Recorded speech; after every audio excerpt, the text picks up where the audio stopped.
Welcome, my children. I am Beyazıt Khan, whom you recognize as Yıldırım.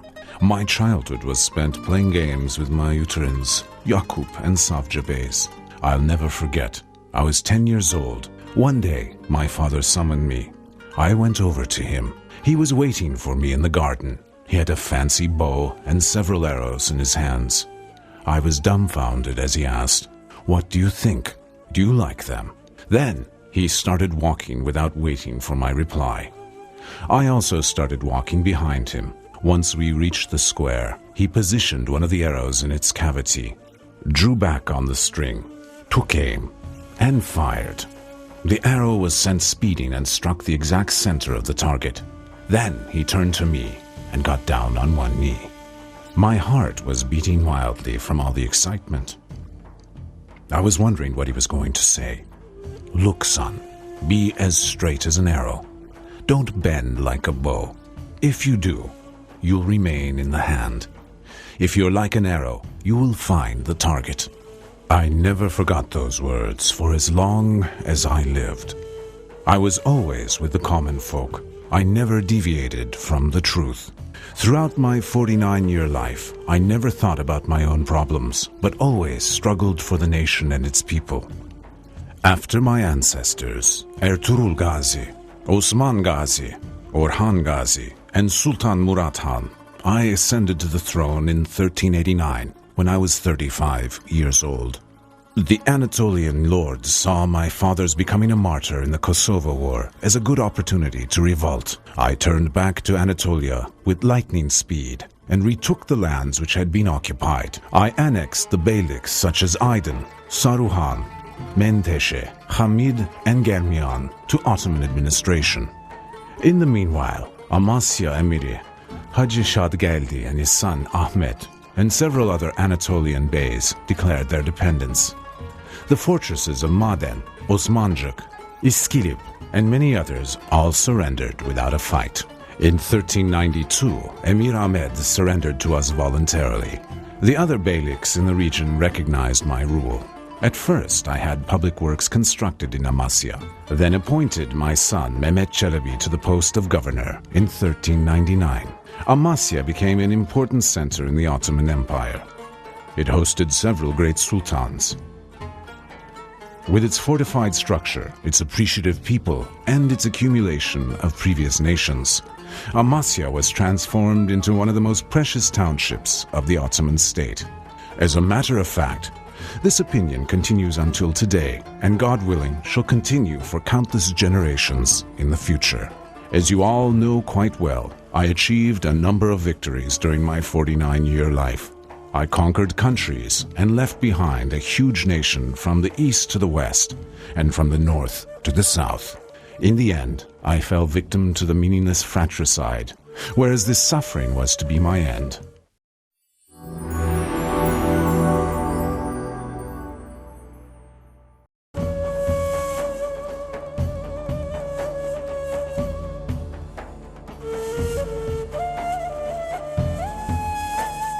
I was born in 1386 when my father, Yıldırım Beyazıt Khan, was still crown prince. My mother, Devlet Hatun, who was the daughter of the Germiyan Bey Süleyman Shah, was a noble woman. In the year 1399, while I was still a child, I was appointed governor of Amasya, in order for me to learn about state management. My father put a lot of trust in me. Before he sent me there, he called me over to his side and said, "Well, son, you have to be as good a director as you are a wrestler. For this, you should never stray away from justice. Don't take anyone's rights away. Don't break anyone's hearts. Our prayers are with you." I really enjoyed Amasya when I arrived there.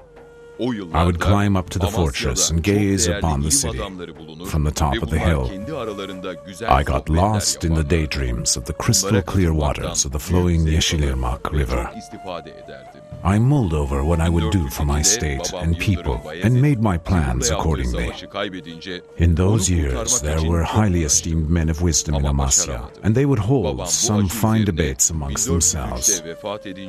It was a great pleasure to join them, and I took advantage of those opportunities. When my father, Yıldırım Beyazıt, lost the war against Timurlenk in 1402, I tried very hard to save his life, but was not successful. Upon my father's painful death in 1403, I found myself in a very chaotic situation. A number of beyliks declared their independence due to the uncertainty which stemmed from our state's lack of authority. Each of my brothers became rulers in various regions. With the supports of my soldiers and statesmen, in the Danishman Beylik, I fought to gather the Ottomans under a single state and a single flag. I saw a lot in my brief life of 35 years. I experienced firsthand how the lack of control and sedition led to total chaos. Know the value of friendship, brotherhood, and solidarity. Would you like some advice? Sakın birbirinize düşmeyin. Birlikten kuvvet doğar. Bunu hiçbir zaman unutmayın.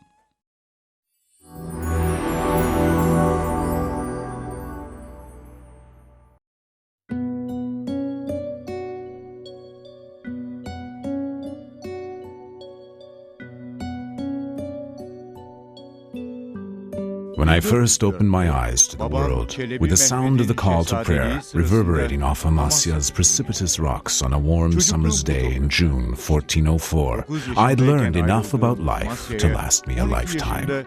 I left Amasya when I was 9 years old, only to return when I was 12 as Crown Prince. I was appointed the post of governor to the Danishmend Beylik, which comprised the regions of Amasya, Tokat, Sivas, Çorum, and Osmancık, remaining at that post for 5 years.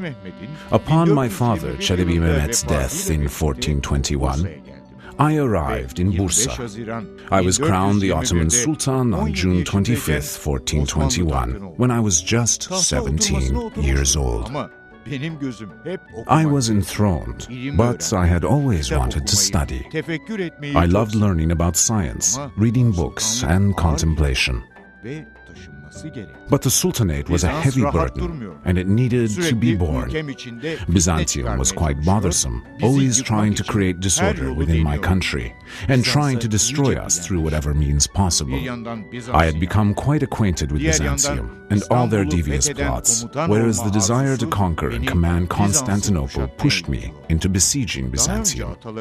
Previously, my ancestors had besieged Byzantium 6 times, but were not successful.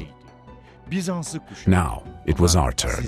I led a siege against the Byzantines, but as you well know, they created all sorts of complications in Anatolia. I was forced to lift the blockade for the salvation of the nation. I won't go into too much detail, as you don't have much time, but I definitely suggest to you to conduct research to learn the details when you get home. Those who are unaware of their past cannot determine their future. Embrace history. Read all the details of the glorious story of the Turkish people from Central Asia to the present and make your own interpretations. I lifted the blockade, but I went after all the troublemakers in Anatolia and the Balkans with a vengeance, crushing the heads of all those who rebelled. For the love of God, I ensured peace and stability in our country. My son, Crown Prince Mehmet, who was born in 1432, reached his 13th birthday. The great thinker, Hacı Bayram Veli, that you know about, who has a burial site in Ankara today, was my close friend and my teacher in those days. When I asked him, "Are we going to be fortunate ones in capturing Constantinople?" He pointed over to my infant son, Crown Prince Mehmet, and his student, Amasya Akşemseddin, who was going to become Mehmet's teacher in later years, and replied, "Who knows? Perhaps that beardless one and that little one will be privileged." As a result, I had this strong desire for my son to become Sultan as soon as possible, so that he could go and conquer Constantinople. Despite all protests, I left the Sultanate to my 13-year-old son and retired to Manisa to take up a life of science and the arts. Our enemies regarded this as an opportunity and mobilized a crusader army to prepare for attack. In a state of anxiety, the ministers and my son wrote me letters inviting me back to the throne. Yet I had great trust in my son, and I knew he would succeed in this difficult task. I refused the arriving invitations without hesitation. But upon receiving that famous letter from my son, I had no choice but to comply to his wishes. My son wrote, "If you are the Sultan, then come back and take control of the army. If it is we who are the Sultan, then obey our orders and take command of your army." I then took command of the army, and with God's permission, totally shattered the Crusader army that we encountered near Varna in November 1445. From there, I returned to Edirne and retreated to my tent and became fully engrossed in science. This time round, the Janissaries revolted, and as a consequence, I was forced to ascend to the throne for a second time in 1445. I sent my son Mehmet along with Saruca Pasha to Manisa as governor. In order to exact revenge for their defeat at Varna, the Crusaders gathered a huge army in Serbia and occupied Kosovo. In order to regain these lands where my grandfather, Murat Hudavendigar, was martyred, I mobilized my army and marched in the direction of Kosovo. The great battle began on Friday, October the 18th, 1448. With 60,000 faithful troops, I trapped the 90,000-strong Crusader army in a pincer movement. Totally stunned, the Crusader army had no choice but to flee.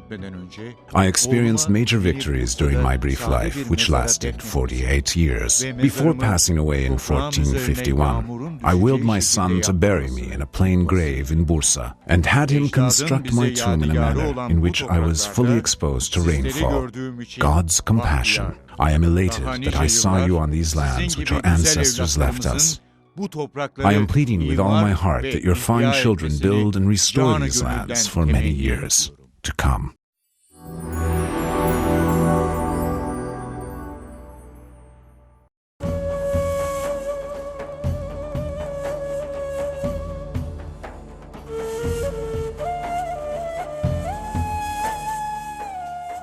I was born in Edirne on March 30th, 1432. My father, Sultan Murat II, did everything in his power to ensure that my elder brother, Alaeddin, and I grew up to be upstanding citizens. He mobilized to have distinguished palace scholars such as Molla Husrev, Molla Gurani, and Akşemseddin educate us. My infancy was spent in Edirne, while a portion of my childhood was spent in Amasya and Manisa. From an early age, I enjoyed reading and learning foreign languages, such as Arabic, Persian, Latin, Greek, and French. I also wrote poems under a pseudonym. The importance I placed upon science was very beneficial when we besieged Byzantium. I had flame-spurting cannons I named Shahi, cast in the foundries. I invented the first artillery shell and had our ships transported on shore from Beşiktaş to the Golden Horn. Upon the advice of my instructor Akşemseddin, I gave the assault command at midnight on May 29th, 1453. The protective walls of Byzantium collapsed near dawn. The hero who planted the first flag on the walls was hit with numerous enemy arrows. He never relinquished the flag in his hand, whereas his final words were, "My God, don't lower this banner from here. That banner will continue to wave from those walls as long as the world turns." I made 17 conquests during my 49-year-long life. The Ottoman Empire was transformed into a universal state during my reign. I wasn't only satisfied with military conquests. I turned Istanbul into a center for sciences and the arts. Esteemed scholars and artists such as Ali Kuşçu arrived at our palace from all over the world to be the recipients of our beneficence. We gave them all of the encouragement and support that we could. It was the greatest pleasure for me to be preoccupied with science and to have science as part of our conversations.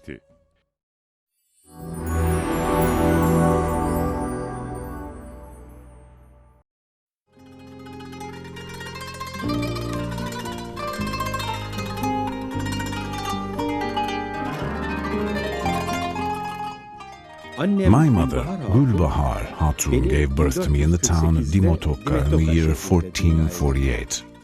When I was just 7 years old, my father, Fatih Sultan Mehmed Khan, dispatched me to Amasya as governor. I wasn't a stranger to this town, where my father and my descendants became crown princes. I was quite familiar and quite at ease with this place, where I listened to stories passed down by my ancestors about Mustafa fortress and the fish that rippled through the crystal clear waters of the Yeşilırmak River,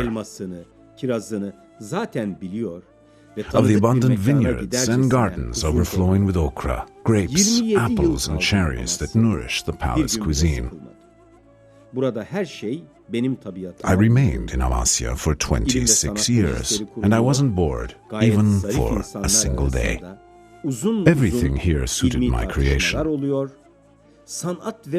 Scientific and art assemblies were set up, whereas debates regarding scientific matters would be held by the most gracious of people, and practice sessions would be held in the arts and music assemblies. In those years, Amasya had essentially become a culture and arts center. I realized then why crown princes who were slated to become sultans were especially sent to Amasya, because it was where young people were provided with unlimited opportunities to widen their horizons and deepen their souls. The geographic structure, climate conditions, historical heritage, as well as people of wisdom and culture, delicate spirits, would provide crown princes with wide-ranging opportunities to be brought up in the finest fashion. Amongst the fine folks that I met in Amasya was the master calligrapher Sheikh Hamdullah, who became my best friend. I even learned many things from him and took handwriting lessons from him. The days spent together in Amasya continued even after I became sultan. I invited him to Istanbul and accommodated him at the palace. Our friendship continued until the day he passed away. Even today, many of his works enliven these venues. God rest his soul. My coronation took place in Istanbul after my father passed away in 1481. Unlike my predecessors, my sultanate, which lasted approximately 31 years, was not very warlike in nature. Though I was forced to fight the occasional war, I was more involved in public works and carrying out reforms. In addition to theology, I was closely interested in literature, philosophy, and astronomy. I wrote a collection of poems under a pseudonym. And just like my ancestors, I organized armies to suppress the troubles brewing in the Balkan region. I also suppressed the rebellions occurring in the Karamanoğlu Principality, which had become infamous for its revolts. I was always sad in my brother Cem's struggle to become sultan. As it was, I had a lot of respect and love for Cem. However, the state's prosperity is above all love. The greatest sin that an administrator can undertake is to show weakness in a matter that would force a country to its knees. With this understanding, we buried our love in our hearts and did whatever we had to do. Pardon me if we erred along the way.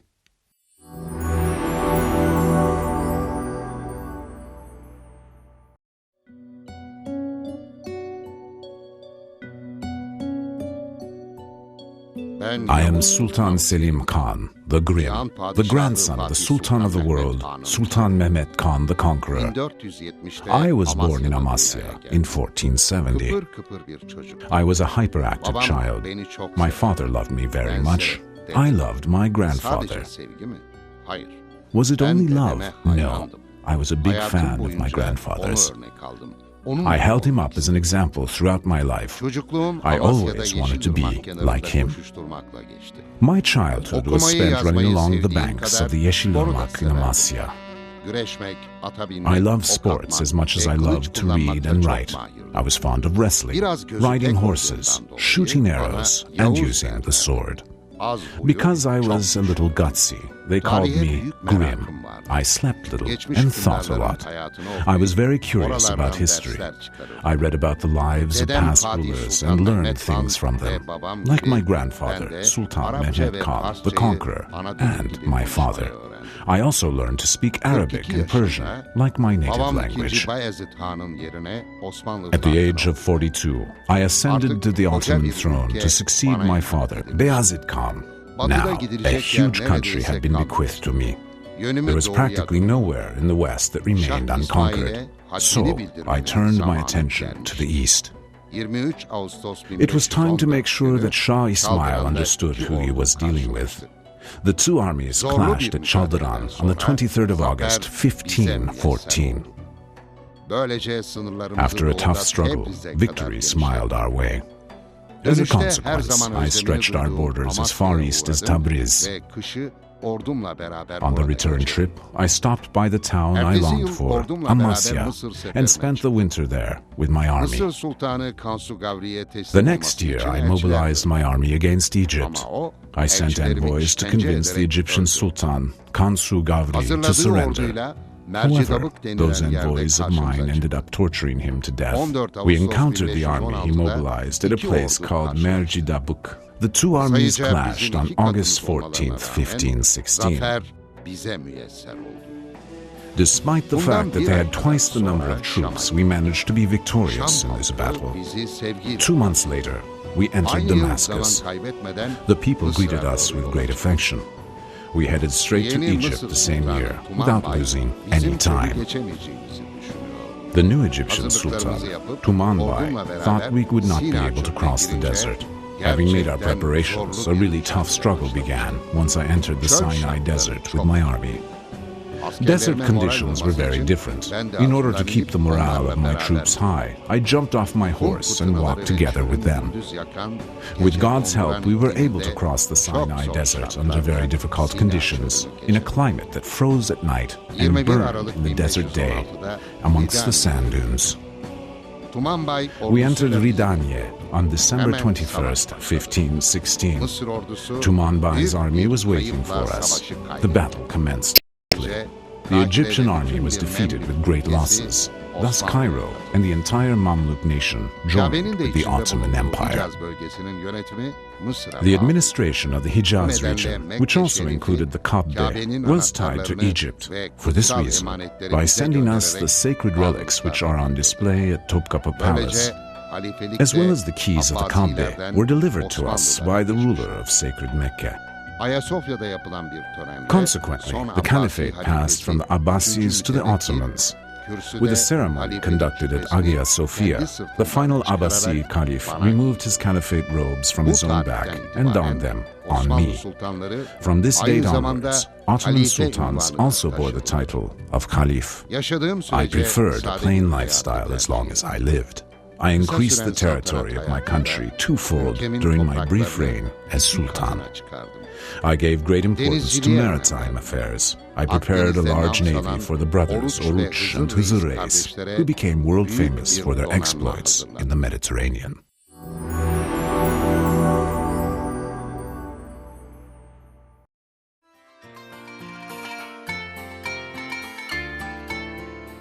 I am the son of Sultan Selim Khan II, Sultan Murat, the last sultan to be brought up in the Ottoman Sancak tradition. I first opened my eyes to the world at Manissa's Bozdağ Plateau, 1546. I was also in Amasya for a short time. When I ascended to the throne on December 22nd, 1574, the Ottoman state was at its pinnacle. I signed several treaties with neighboring countries. I recited religious and mystical prose under the pseudonym Muradi. I published a collection comprised of poetry I wrote in Turkish, Arabic, and Persian. I was also a decent calligrapher. On either side of the niche of the Hagia Sophia Mosque are huge round discs with the Quranic verses which have hung there for centuries.